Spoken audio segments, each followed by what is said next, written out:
Hey y'all, we back. Oh. After this video, I might do a reaction to Alonzo Larone's Dumbest Fails. Because I know they're dumb people, but I didn't know it was that many. Alright, but for this video, I told you we weren't going to do no CO word. We can't say that word, we get demonetized. So, it's... Why is that? What? Demonetized. Oh, because they don't like the word. But you make a song about it. I know. But anyway, y'all, let's get into this. My taters and sauce. Bean footage. Alright, wait a minute. I will. Jesus. Just got done eating and decided to go out for a smoke when I hear someone walking towards the store in the distance. Who? Now, this was nothing out of the ordinary until the person gets to the pumps and I can actually see them. It was a male, about 5'9" and somewhat thin. He was wearing a dark hoodie, jeans, and was carrying a gift bag. As he got closer, though, I noticed that he was bleeding from his forehead. As he approached me, I asked if he was okay and if he needed any help. I noticed that the bag was empty, which should have been my first red flag. The guy looked me in the eyes, looking dead inside, and said, "I'll kill you! You want to help? Then don't call the fucking cops." I agreed and told him that there was a first aid kit inside and that I'd be happy to help him with his wound. Crazy, I know, but I was just trying to be nice to him since he was someone who could be a threat to me. We went inside the store and I got the first aid kit. As I pulled out the stuff for him to clean himself up with, he said he needed to use the restroom and once again told me not to call the cops. I told myself that if he wasn't out of the bathroom within a reasonable amount of time, I was going to call the police. Well, hell yeah, He didn't come out, so I went outside and called. The dispatcher told me to stay out of the store and find somewhere safe to be until the officers arrived. I stood at the side of the store where he wouldn't be able to see me, but I could see if he came out of the bathroom. Okay. He never came out. Oh, Lord. The police arrived and asked where he was. I pointed and they went in. Just as they got to the door, he opened it and tried to lunge at one of the officers. Uh-oh. They tackled him, threw a knife that he was holding, and promptly arrested him. As they were walking him out of the store, he told me that I was lucky that the police got there when they did. Give me some of them braces. And that he'd see me again soon. Oh, Lord. I was a little shook by that. One of the officers came to take my statement after the other took the guy away. I told the officer what had all happened, and then I asked something I really wish I didn't know the answer to. What was he doing in the bathroom? The officer told me that it was a good thing that I called when I did, because the guy had shot up some heroin in the bathroom, then was going to come out with a knife, stab me, and run with what money was in the register. That's what the bag was for. This guy had a lot of problems and a lot of anger inside of him. The reason he was so angry was also the Excuse me.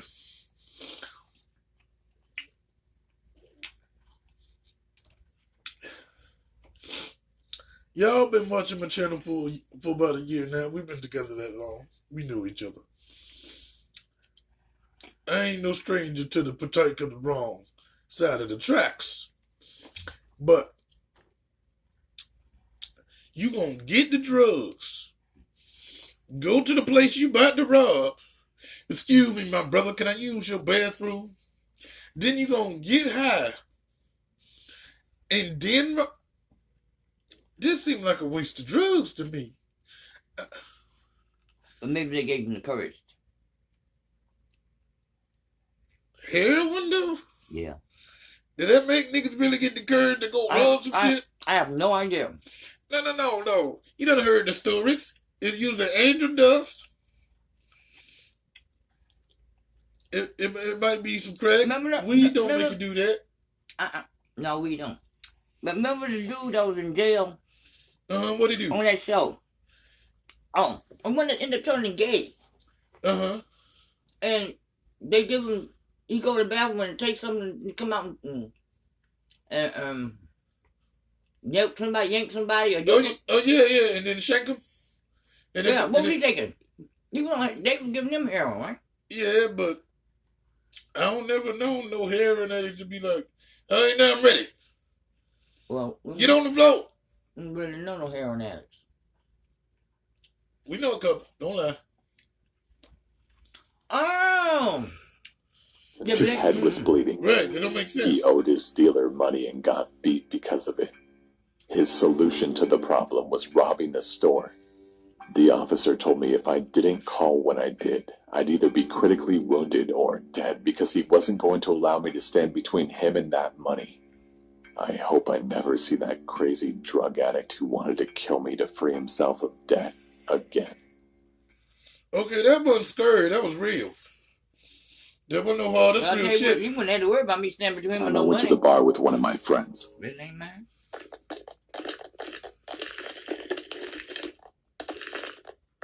Mm-hmm. It drove me crazy after a I while. had just turned 21, so I haven't been to many bars up to that point. Everybody My in these friend was stories drinking white. on the way to the bar, so he was already pretty drunk when we got there. When I sat at the bar, a cute girl came and talked to me and my friend. She said her name was Candace, and I noticed she had really, really bright red hair.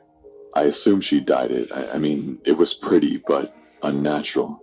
Anyways, the girl was flirting with me and my friend. She could tell my friend was already very drunk. To be honest, I played along like I was drunk already too, since it seemed to be working for my friend. I didn't know if she was just trying to get free drinks, so I told her we didn't have much money. She then offered to buy us drinks. Whoa. She kept buying us drinks, and I started to get confused as to who she liked between me and my friend. Bill My Cosby. friend went to the bathroom. Before he came back, he was kicked out by the bouncers. He was way too drunk. Candace and I went outside with him. She kept telling him to go home with her. He was so out of it, he could barely answer her. I told her he was too drunk and that I couldn't let him go anywhere. I didn't want him to wake up hungover in some random house with no car and no idea what happened. Candace kept pushing it, saying that she would take good care of him, but I told her no because I had to stay with him. I was more sober than him, and he was my responsibility. I told her the only way he was going anywhere was if I tagged along. Three I look. assumed she thought I was jealous or cock blocking, but my friend could barely stand and lost interest in Candace already at that point. She immediately started flirting with me and offered to get my friend a taxi to drive home, and said we could go to her place alone. At this point I had a few drinks and I was already buzzed, so I agreed. We took my friend to the taxi and walked to her car. I slightly stumbled on the way to her car. Wow, you're pretty drunk, huh? She said, smiling as she held onto my arm. Yeah, I said. I don't know why, but I just felt slightly shy and anxious. Everything was just happening too easy for me, so I felt uneasy. We got in her car and we drove down the street. We want to stop at the liquor store and get somewhere to drink? I'll buy it, so don't worry about paying. She offered. I didn't want to drink any more than I already did. I mean, I was already buzzed and wanted to be able to carry myself throughout the rest of the night. Sometimes I made myself look stupid when I'm drunk, so I didn't want to ruin anything with Candace more than I already did earlier with telling her my friend was too drunk. I told her I was already drunk enough, but she insisted. I didn't want to seem lame, so I told her to get me a pint of liquor with some apple juice to chase it. She went into the store and came out with a lot more than just a pint. I assumed she wanted to drink more also, and that's why she got a fifth instead of a pint. On the car ride, we passed the bottle back and forth, but she took tiny sips. I tried to take tiny sips, but she kept passing me the bottle and telling me to drink. I somehow managed to drink all of my apple juice, and I pretend to drink the bottle by spitting the liquor into the apple juice bottle. I tossed the apple juice bottle full of liquor out the window before she even saw it. I didn't want her to know that I was acting drunker than I was. I mean, she actually believed I was sloppy drunk when I was simply buzzed. I took a couple more sips of liquor and then finished the bottle. Throughout the car ride, I called her the wrong name a couple of times to get a reaction out of her. She didn't react to it. She just kept letting me call her Carla without correcting me. For some reason, I thought maybe she lied to me about her name initially. We drove up to her house, and I pretended to trip and stumble into her front door. She helped me walk inside by holding me up. She opened her front door, which was unlocked, and we walked into her house. She closed her front door and then she locked it. I thought that was strange, but assumed she didn't want anyone walking in on us. I told her that I had to use the bathroom. I walked into her bathroom, locked the door, and looked in the mirror. I just felt strange. I felt like something was off. I felt myself becoming more drunk from finishing a bottle earlier. I turned on the sink to make noise and made myself puke up the liquor I drank. I flushed, went to the sink, and started drinking the tap water out of my hands to sober up. I just didn't want to be drunk, but I still wanted to hook up with Candace, so I pretended to be drunk. I turned off the sink and I could hear her talking to someone. He's drunk as hell. He can barely stand up. You do it. Who was she talking to, and do what? I walked out of the bathroom and into the living room. The moment I stepped into the living room, I saw her walking into another room. All I could see was the back of her head, that strange, very bright red hair go into another room. I didn't see her face or anything. I just saw her kind of walk fast into the room. The living room was pretty dark. Hey, where are you going? I slurred like I was drunk. She walked back into the dark living room and up to me. Let's go in my room, she said. I looked at her bright red hair, and then into her eyes. They were different. Her whole face was different. It was another girl with the same hair, and that's when I realized it was another girl with the same wig on. It was a wig the whole time. She changed it with the girl from earlier for whatever reason. My heart felt like it stopped, but I tried to look like I had no idea it was a different girl. I kind of smiled at her and told her I needed to use the bathroom one more time and told her sorry I was so drunk. She said, It's fine. Just hurry up in there. I went into the bathroom and locked the door. I heard her whisper something to someone again. This time I think I heard a male voice whisper back. I honestly didn't concentrate on listening to exactly what she said, but something sketchy was going on, and I had to get out of that house. I opened the bathroom window and jumped straight out of it, and ran faster than I ever have in my entire life. I didn't look behind myself or anything. I just ran straight through the backyard, jumped the fence, ran through someone else's backyard, hit a road, and ran towards the main road. I kept running down the main road until I saw a Star CVS. I ran into the CVS and stood straight at the front of the store in front of the camera. I called a taxi and went home. I try to think of what happened that night. What was she or they planning that night? Why did she tell me a fake name? Why was she trying to get my friend and I so drunk? I thought maybe a robbery, but she kept spending money on us. She kept buying us drinks and even paid for my friend's taxi cab. And mostly, why did she wear a wig that she gave to another girl to wear? Who was she talking to? What did it mean? And what was in that room they tried to lure me into? The next day after this incident, I went back to the house with a couple of friends to see just what was going on. Nobody was there. No cars, no people, nothing. Just an empty house. I ended up finding out that the house was a summer rental. And whoever those people were, they broke into that house and used it for only that night and never came back. Anyways, that's my story. No, what the fuck? No, what happened? Ridiculous. It was about 3 in the morning, and I was on my way to my job at my local McDonald's to open with one of my favorite managers there with me. She told me to text her when I got there so that she could let me inside. Once I pulled in, I noticed a man standing outside of his car in the farthest corner of the parking lot. Taters. He was shooting me this sort of menacing stare. I'm going. Let me point out that it's completely pouring outside. I was really confused as to why this guy wasn't just sitting in his car. I then parked and texted my manager to let me inside. Seconds later, I noticed her at the door opening it for me. Upon walking up to her, I say my usual good morning. I was stopped mid-sentence by her rushing me inside and saying, "Did you see that guy outside?" I told her yes, and she proceeded to help me refill sauces, napkins, and things like that. My manager then told me that she's going to check the security tapes just to make sure that everything during the period that the restaurant was closed was okay. Minutes later, my manager called me into her office for whatever reason. She told me to look at the screen, and it showed that the same man was standing outside. The time was 12:47. She then fast-forwarded the tape to reveal that the man had been standing outside the entire time up until now. And at this point, it's about 3:50 a.m. I ran to the front lobby and I noticed him still standing over by his car. I figured or was hoping that he was probably just on something and he was waiting for us to open so that maybe he could get breakfast. I resumed filling sauces again and making sure everything was in working order, until I was abruptly interrupted by banging at the front door. I walked over and noticed a figure right outside the Don't front open it. door. Call the police. It was the man. I yelled that we were closed and that he would have to come back later. That didn't seem to faze him as he continued to bang on the door. I walked away, figuring that he was just being an asshole, when suddenly I heard a loud crash.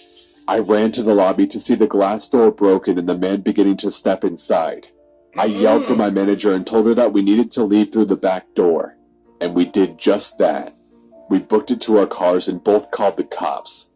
They arrived in about 15 minutes and came outside the restaurant with a dirty-looking man in cuffs. They said he was hiding in the back janitor's closet with a large knife in his hand. So that's my story, and also the reason I'm never working early mornings again. Okay, that wasn't scary. That was real.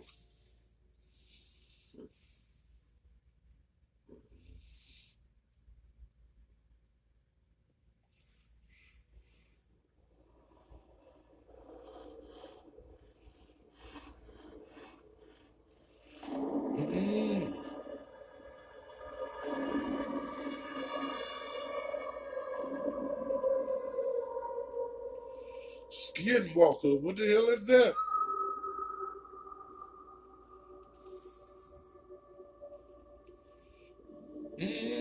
What is that? My family and I live in Arizona, and we occasionally visit our Navajo family in Albuquerque, New Mexico. We left early to get there by noon or less. It is a very long and boring trip there. But we get there before noon and we have time to mess around and talk with our extended family. And we, kids, start to play around till the evening starts to show.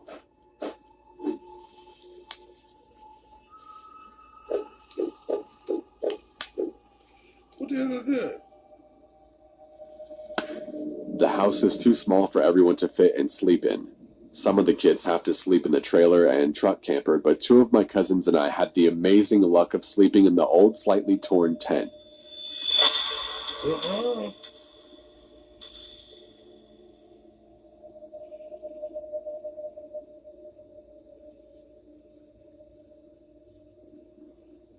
What the hell is that? Is my homie out there?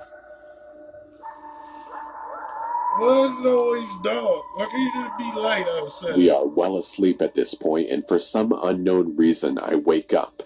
Of course, I'm still tired and rubbing my eyes while yawning, meaning I wasn't well aware of my surroundings. Once I finish rubbing my eyes, I look straight at the entrance of the tent and see a figure, illuminated by the back porch light, standing in front of the tent. At first I was scared, but thought it was my other cousins just messing with us. As this person was still standing outside our tent looking at us, I turned to one of my older cousins who was 2 years older than me to wake him up and tell him that someone was standing outside of our tent. He tries to brush me off, but I persist and he turns to me and asks me what I wanted. I tell him to look at the entrance of the tent, and he does. I've never seen someone go from the brink of sleep to sheer panic and alertness in their eyes that fast before. He looks at me with this panicked face and tells me to be quiet. He whispers to me that it's a skinwalker and that we need to be quiet again. We lay there for the longest time, and from my memory, it was at least an hour or more. We were just about to go back to sleep because it hadn't done anything. Then it started to move around the tent.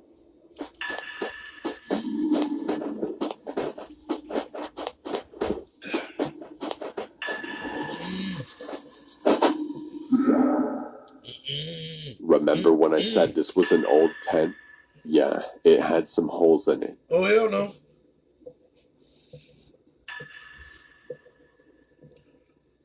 One of the holes was the size of a quarter, and I decided to be brave. As it continues to walk around the tent a fourth time, I slowly crawl towards the hole and try to take a look. As I did this, my cousin told me to get back to the bed or it'll hurt us. Of course, as a kid, I ignored the warning. I'm at the quarter-size hole and looking out to see whatever it was. It comes around the hole, and what I saw was bone-chilling. Ah! Ah! Oh, hell no! Nuh-uh, nigga! I bolt back and hide under my sleeping bag while my cousin does the same. This thing decided to stop moving and start looking at us again. I hid under the covers and spent every ounce of energy being scared. And then I finally fell asleep. And what happened? Nothing.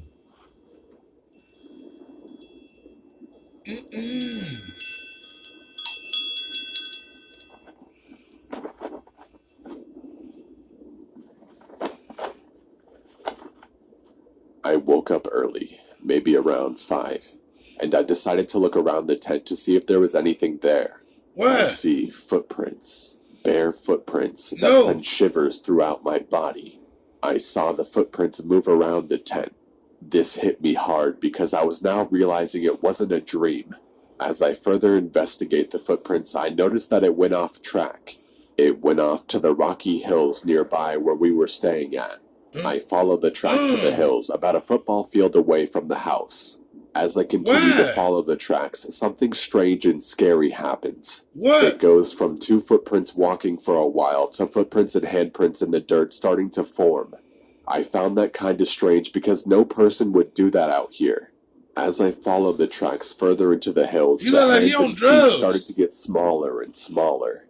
It then subtly changed into coyote paw prints. That is when I stopped and turned back home, first walking fast, then onto a full-on run. When I got back, I sat down on the back porch for a while and thought about telling my family, but I didn't think that they would believe me. In the end, I didn't tell anyone, even the cousin I woke up in the middle of the night. Well, that's my story. I urge you guys to not go into the Navajo reservation to go looking for them. You will bite off more than you can chew. We, my people, take these beings very seriously and do our best to not talk about them. Even though I broke this code, I just thought to warn you guys about them. Whoever is listening are the first people to hear this story. I had a few more stories to tell, but this is by far the scariest one I had.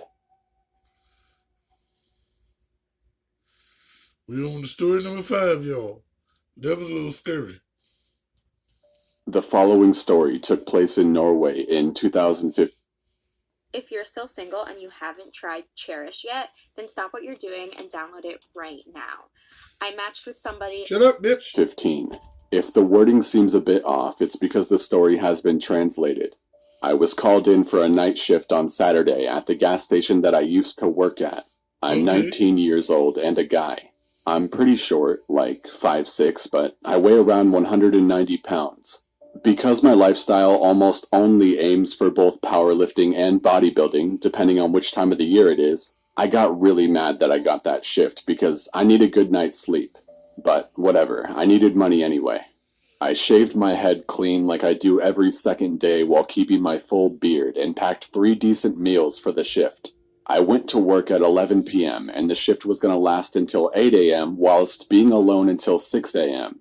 I don't mind working alone. Some people get paranoid and everything, but I myself have the kind of facial features and build that most people would not bother to mess with. Even though I'm a very, very nice person, it doesn't really look like I am.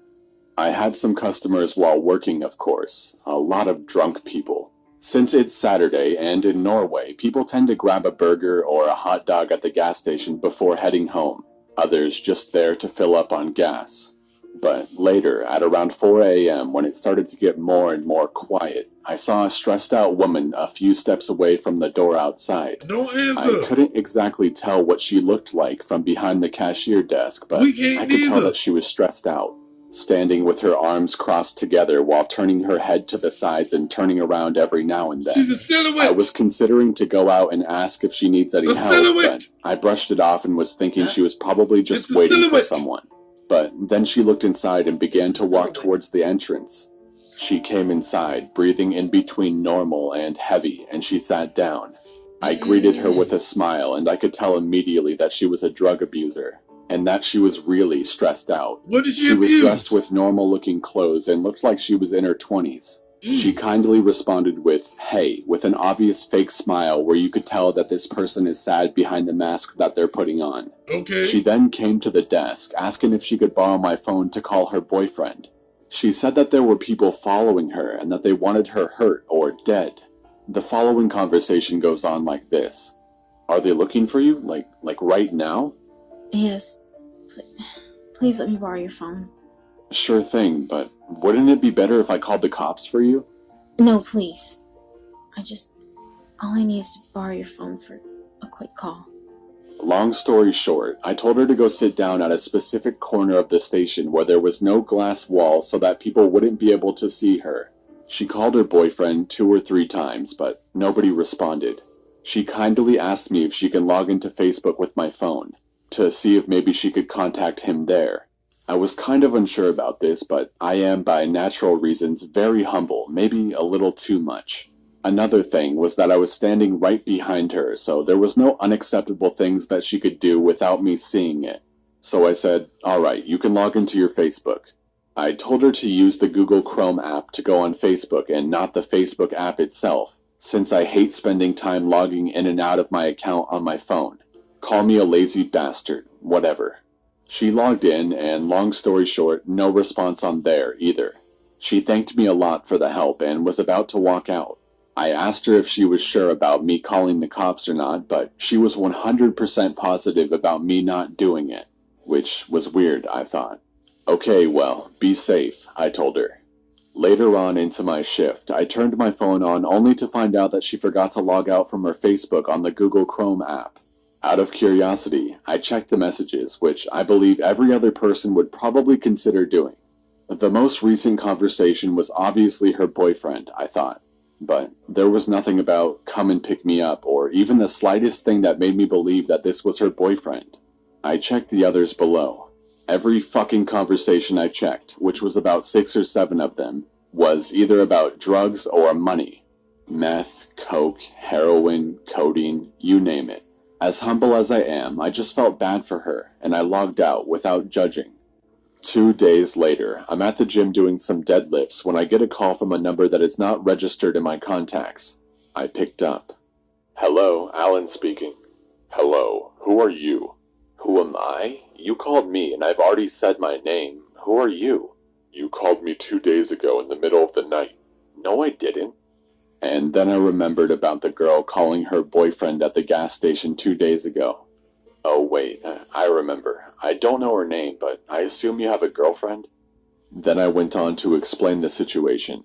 You may think, how the hell didn't I know her name when I had her Facebook logged into my Chrome app, but I simply didn't bother to remember it.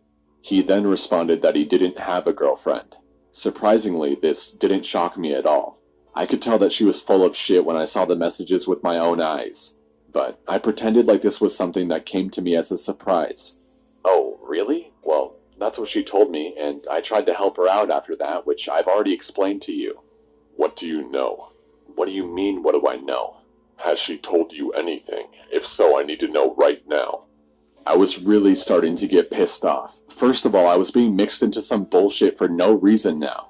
Second, getting interrupted during my workouts makes me want to rip off someone's head.